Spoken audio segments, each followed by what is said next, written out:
Act itself, which is the Establishment Act 2004, the provisions of the Money Laundering Prohibition Act, the provisions of Advance Fee Fraud and Other Related Offences Act, the provisions of Failed Bank Recovery of Debt Act, the provisions of the Banks and Other Financial Institutions Act, Miscellaneous Offences Act, as well as sections of the Penal Code and Criminal Code that relate to economic and financial crimes. However, in 2015, this National Assembly passed the Cybercrime Act, which EFCC is among the institutions that is empowered to enforce. The Federal Revenue Act 2007 also came on board, in which we are also empowered to enforce certain provisions. Distinguished senators, that is the law or the act that the EFCC empowered to enforce. And throughout our history, the Commission have tried its modest best to see to it that those provisions of the law are being upheld. But of course, along the line, like any other institution or organization, there are pitfalls because we are not perfect, we are not human beings. What I will do to reposition the EFCC, or what I envisage the EFCC to do, is to ensure that we work on our own standard operational procedure to improve on the standard operational procedures, so much so that all that is expected of us is being written down somewhere in a document, to try as much as possible to curtail the usage of discretion from the office of the executive chairman down to the ordinary investigator in the EFCC. We are looking forward to an EFCC whereby I, as executive chairman, if I give an instruction to a junior officer, he will look at my face and say, "Sir, I have understood your instruction, but I will not be able to do it because of so section of the rules and regulations governing the EFCC." We hope that if confirmed by this Senate, we are going to be more transparent, we are going to be more accountable.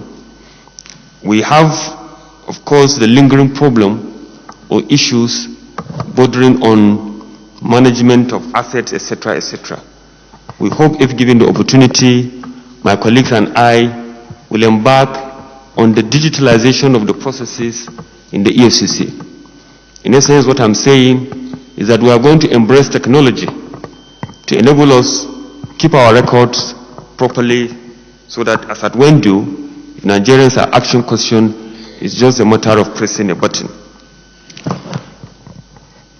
Distinguished senators, I also want to emphasize here regarding the issue of repositioning. I've talked about processes and procedures and the law, but the backbone of every organization is in its human resource.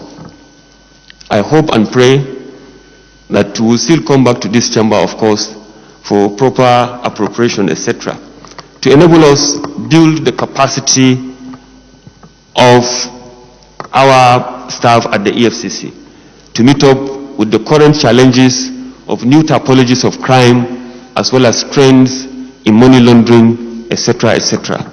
So that at the end of the day, our vision of getting this country rid of economic and financial crimes is actualized.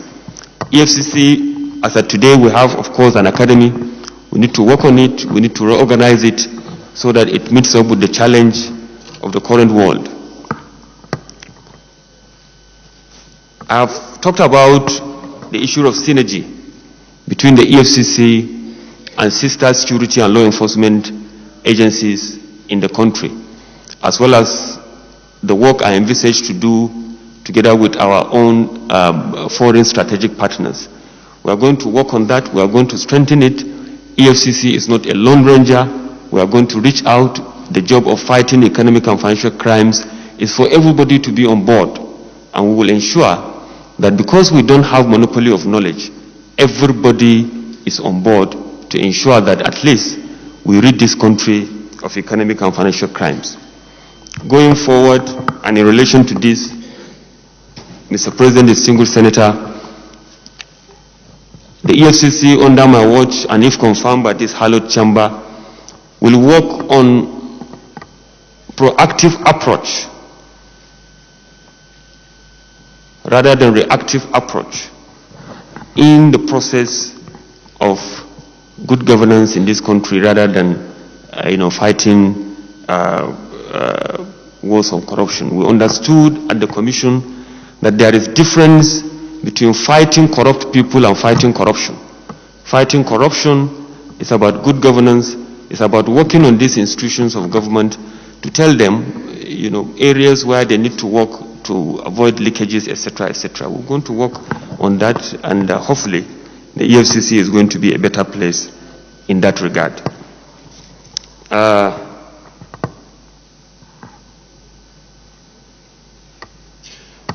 Distinguished Senator Muhammad Adamu Aleru from my constituency, thank you very much, sir, for kind words, asks about the issue of sales of trucks in Port Harcourt. Thank you very much, distinguished Senator, for asking that question. Anybody that is familiar with the processes and workings of the EFCC knows that even the executive chairman of the EFCC doesn't have the powers to dispose a single asset. That responsibility lies with the office of the Secretary of the Commission. I'm saying this, I'm starting from that end to confirm to Nigerians and indeed this chamber that I, as zonal head of the EFCC, never for once sold a single asset in Port Harcourt. I never did. The then Secretary of the Commission, together with 3 directors and other staff from the headquarters, flew into Port Harcourt and disposed of the trucks and other assets in them that were forfeited to the federal government of Nigeria. Sequel to our own singular effort as part of the reformation that I brought to the Port Harcourt Zonal Office. Let me put it on record, Mr. President, distinguished senators, that when I took over the Port Harcourt Zonal Office in January 2019, the year before, the Zonal Office recorded only 33 convictions. But because of the way we transformed the Zonal Office, we recorded an unprecedented 216 convictions within a year. 216 convictions. We never sold anything in Port Harcourt Zonal Office. It was the head office that did everything. We don't know how the payments were made. We don't know who buy.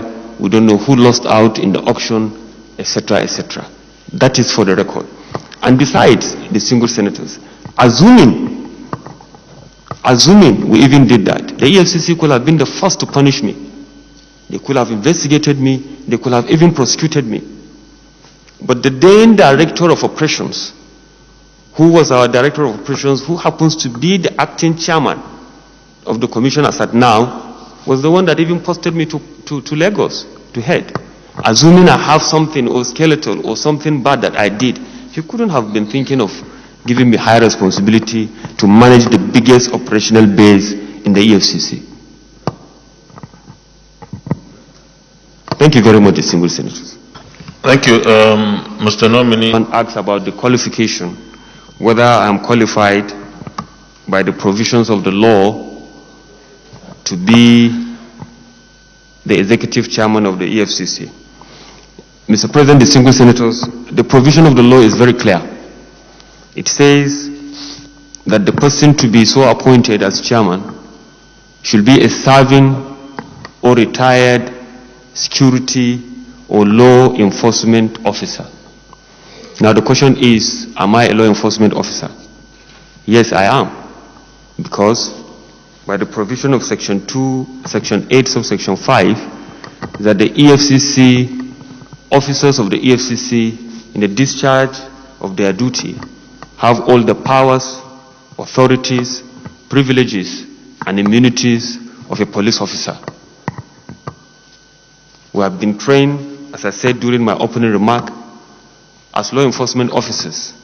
We have been trained in musketry, handling of arms, etc., etc.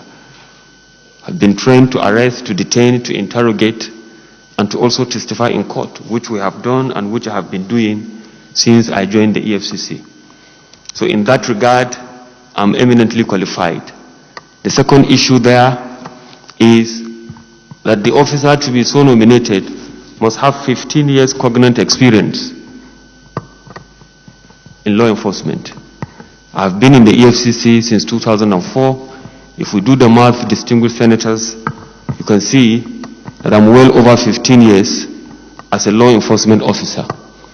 The third issue is that the officer to be appointed should not be below an assistant commissioner of police or its equivalent. Now, I am not a police officer, but the equivalent of my rank is the equivalent of that of an assistant commissioner of police. So in answer to distinguished senator question on whether I'm qualified, the answer is yes, I'm qualified.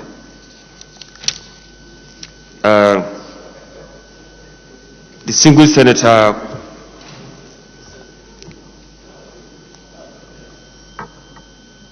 Wamako asked whether or not I'm going to retain police officers or whether or not I'm going to return all of them. Mr. President, distinguished senators, the issue of secondment or the secondment of personnel in public service from one agency to another is an issue of need. If the need arises, you second. If the need did not arise, you second or you will not second at all to your organization. As I said, we are going to review the process. We are looking at the situation where we will have a very robust and articulated establishment. If the need arises for us to detain some of the police officers, we will retain them. If the need allows us to return them back, we will return them back. After all, we are all serving the same government. We are all Nigerians. And of course, we all desire that we have a better Nigeria. I just want to add here, Mr. President, distinguished senators, that we at the EFCC, we are very, very grateful with the foundation laid by the police authority at the EFCC. All our leadership, we are not unmindful of the fact that they were all serving or retired police officers. From the pioneer chairman, Mr. Ribado, to the current acting executive chairman, Mohammed Umar Abba. We have had a very good, cordial relationship with them. They have done their best for the country, and other staff also that have joined them. Seasoned officers that we learn the job from Mr. Lamurde to Mr. Wakili, etc., to mention but a few, Deputy, etc. They are police officers that we look up to, and that's about it. I think we will look at the possibility whether we need them or not. Distinguished Senator Indume asks a question regarding the unexplained wealth order. Coincidentally, Mr. President, distinguished Senator, I'm the desk officer of the unexplained wealth order at the EFCC, because during the course of my career, particularly in the last 5 years, I'm not aware of any detective at the EFCC that had worked closely with the National Crime Agency of the United Kingdom. So I'm fully aware about the unexplained wealth order. But there is certain provision at the EFCC, in the EFCC Establishment Act, that more or less, gave us also these powers. And that, if I may, quote the act, I have a copy here, distinguished senators. Section 7,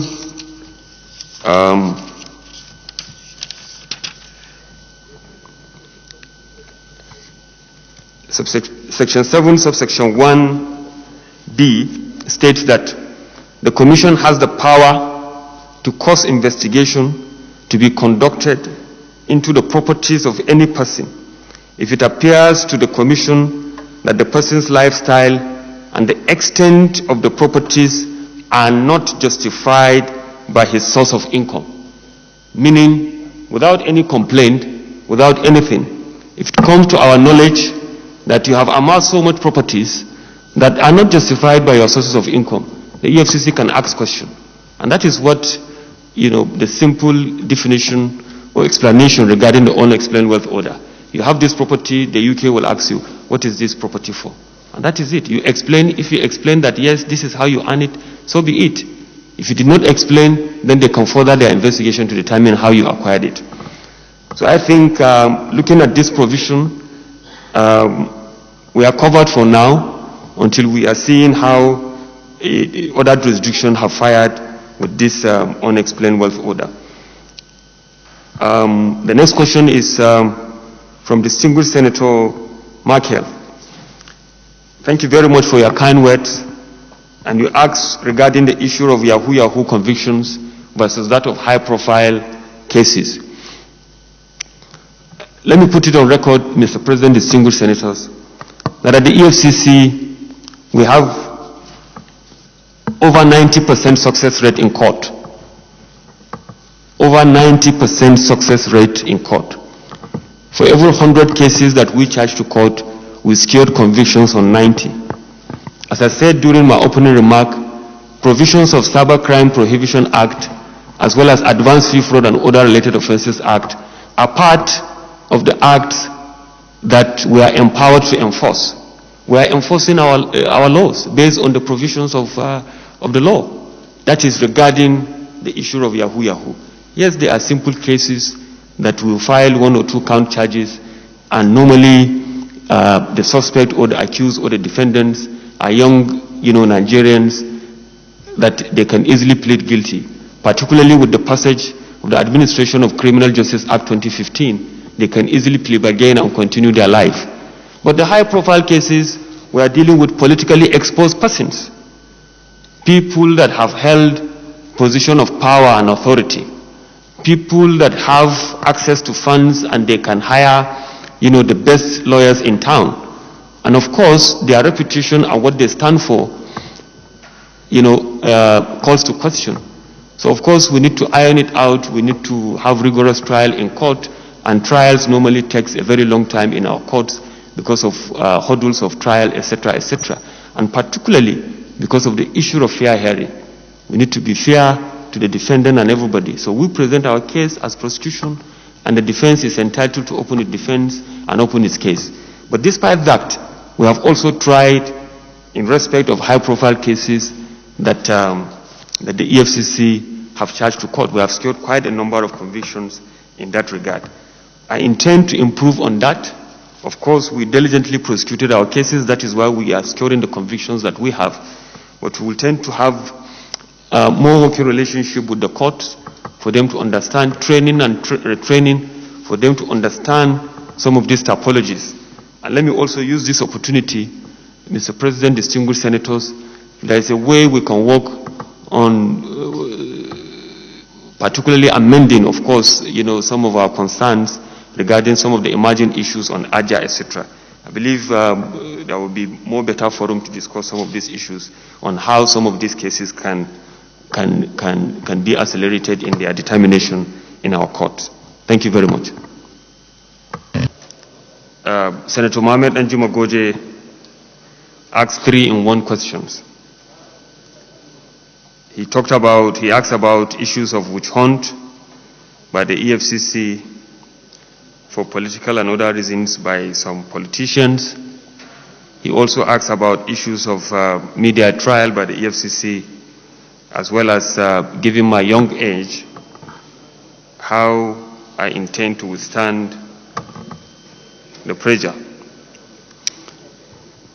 Mr. President, distinguished senators, the issue of political witch hunt have been there trending against the EFCC since its inception. When the EFCC came on board,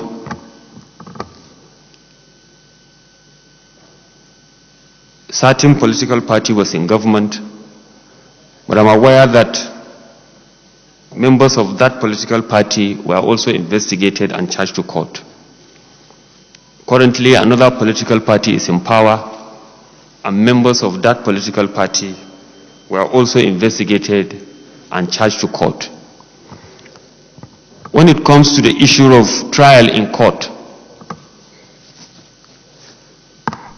the way we operate in the EFCC, distinguished senators, is that at the end of every investigation, files are being sent to legal department to vet and see whether or not the investigation warrants any prosecution in court, whether the report has adduced in it points to prove an offense beyond reasonable doubt, before the lawyers prefer charges and of course file in court, for them to go and defend what they said that they have found.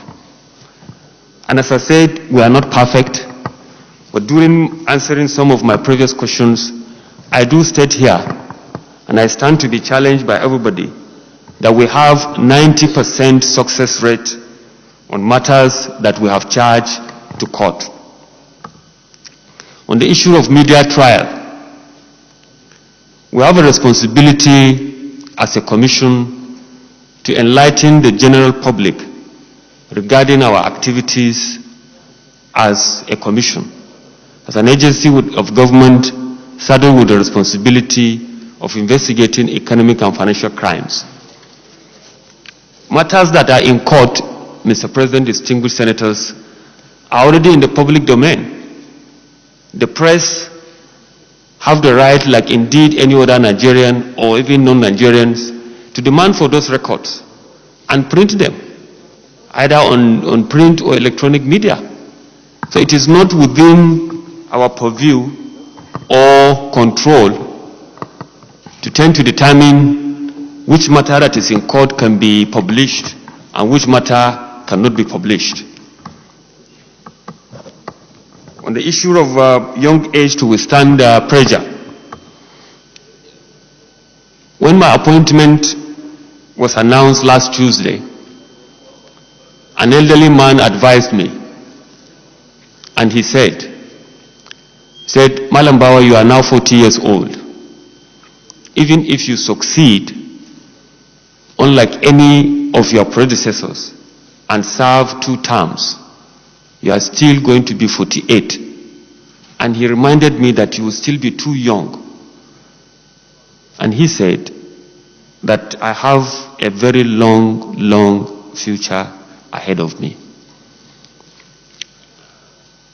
I am a human being, I am not perfect, but I assure you, Mr. President and distinguished senator, I'm going to discharge my duties without fear or favor, without any ill will,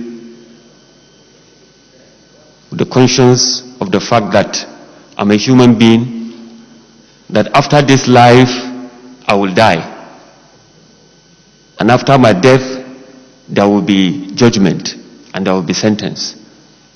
I only hope and pray that I and my colleagues will be able to discharge this onerous responsibility that has been bestowed on us. Senator Mohammed Sali Musa asks about my relationship with the former acting chairman, Mr. Ibrahim Magu. I have a very cordial relationship with him. I was never arrested, I was never detained by him. In fact, during the week of my nomination and to date, he even called me on phone to congratulate me for this appointment.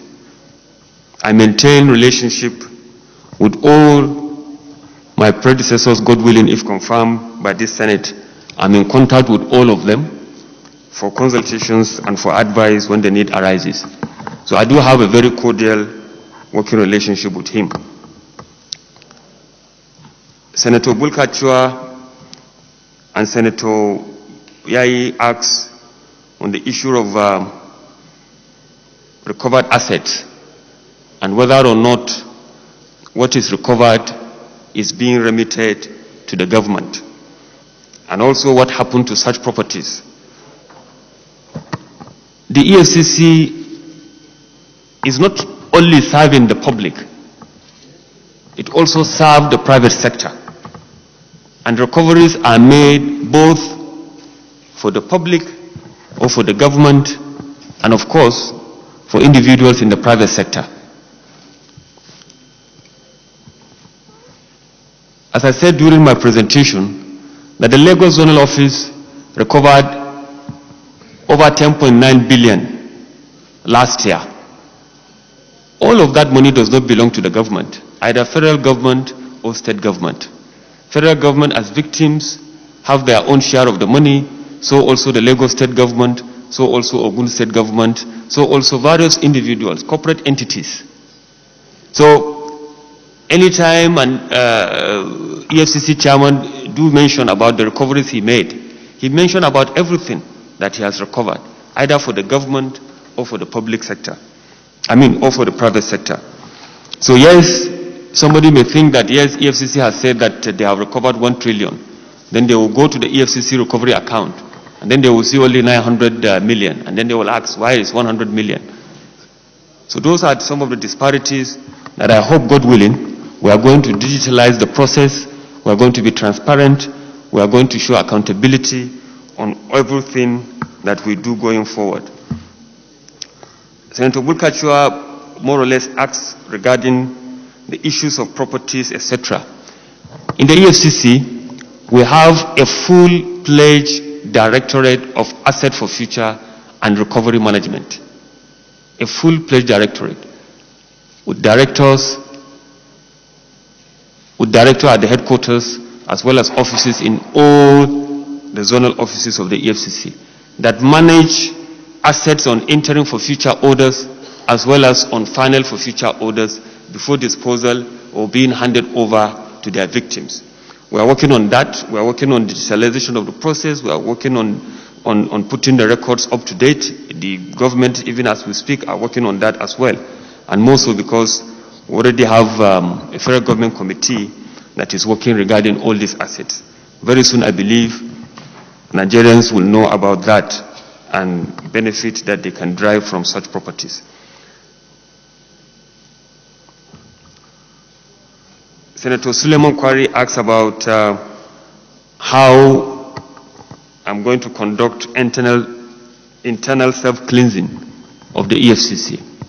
Here also, Mr. President, distinguished senators, we have a full-fledged Directorate of Internal Affairs that police the officers of the EFCC. And of course, we are going to work on that. We are going to reposition it so that the Directorate is going to be proactive rather than reactive when somebody is writing one complaint or another against any erring staff of the Commission. So the self-cleansing is going to commence with working regarding repositioning of that department, as well as ensuring that everybody get the message clear.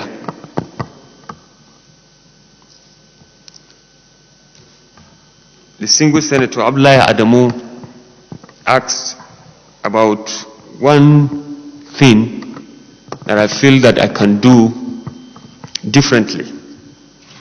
And that thing is leading by example, sir. Leading by example. I've always done that with all sense of modesty in all the bits and zones that I have handled. I've never been in office a minute after 8 except if something happened. Not that I cannot come in 9 o'clock or 10 o'clock, but I try to, as much as possible, to ensure that I am leading the pack. And that is an area where I feel that I'm going to make difference as the next executive chairman, if confirmed. Not only on coming to the office early or late, but in all ramification regarding what is expected of an ideal EFCC operative, detective, or prosecutor, and indeed a staff of the EFCC. And thank you very much, Senator Oluremi, for the motherly advice you gave earlier on. Thank you, sir. Senator. Asset for future management and disposal. I've already answered some of the concerns in relation to asset management from the questions raised by Senator Bulkachua and Senator Yayi. But distinguished senators, going forward, sequel to the outcome of the Presidential Committee on the Disposal of Assets, issues of asset disposal, God willing, will be carried out on case-by-case basis. As we are concluding a case in court, sequel to the court pronouncement, we will go on seamlessly and discharge that asset without necessarily keeping it for others to come after 1 year, 2 years, or 3 years. And I think that will solve most of our problems, as we are hoping and praying that the Presidential Committee will dispose all the assets that are currently under final forfeiture to the government. Distinguished Senator Aisha asked about the issue of media trial, what I intend to do differently. I have an experience I want to share with Mr. President and distinguished Senator. Going through my CV, there's an area where I said that I participated in the investigation and prosecution of cases involving petroleum subsidy, and were able to manage the stories very well despite media prompting and concerns. And I do believe, as well as the management then, that assuming Nigerians and Nigeria knew what we were able to discover, we could have had a different or additional protest that rocked this nation again after the January protest of 2012. So I have a bit of experience on how we are going to manage these issues. But I strongly believe that this issue of media trial is something that is beyond our control when matters are already charged into court. Distinguished Senator Sam Egu asks about certificates that I obtained from Government Secondary School Owerri, as well as my certificate in microcomputer operations and management. In there, months were not stated. I finished my WAEC on the 31st of May 1997, and from that time to the time that I joined Usman Danfodio University, Sokoto, in February 1998 at the age of 18, there was about 8 months, and it was within that period of time that my parents decided that I should go on and have a bit of computer education, and that was when I obtained that certificate in microcomputer operations. Distinguished Senator Sam Egu also asked about having gone around the entire world investigating cases and coming back, what is the one thing that is different between what is happening overseas and what is happening now, what is happening in Nigeria? The one thing that is different is funding. If we have proper funding, I can tell you that law enforcement is going to be different in this country. Anywhere in the world, there is no budget for law enforcement, because a single case that is assigned to you, you can't have a budget for it, because it can take you around the world. A simple case involving any politically exposed person has a chance of taking you around the world, to all the tax havens, to other countries in Europe and in America. So why is that funding? A single case may cost you maybe 10 to 20 million naira. What is the budget for investigation that we have? I'm not privy to any of our budget presentations as at now, but I believe that proper funding can change the face of law enforcement in this country. Distinguished Senator Utazi asks about, did not ask question per se, but advice as a former chairman of Anti-Corruption Committee of the Senate. I assure you that your presentation and your reminder regarding the provision of ONCAC, as well as the way we conduct training of our cadets, will be taken in. And from time to time, if you wouldn't mind, I will still be seeing you for consultations regarding how we can implement some of your experiences in this field. Mr. President, that's the last question that I have here. And I wish to thank you, Mr. President, and other distinguished senators here present for taking time to attend to me in a timely manner and also to listen to all that I have said. I will forever be eternally grateful to you, and I also assure you that the confidence that Mr. President has on me and my colleagues, as well as you, will be repaid with diligent work and work and work and work for the betterment of this country. Thank you very much.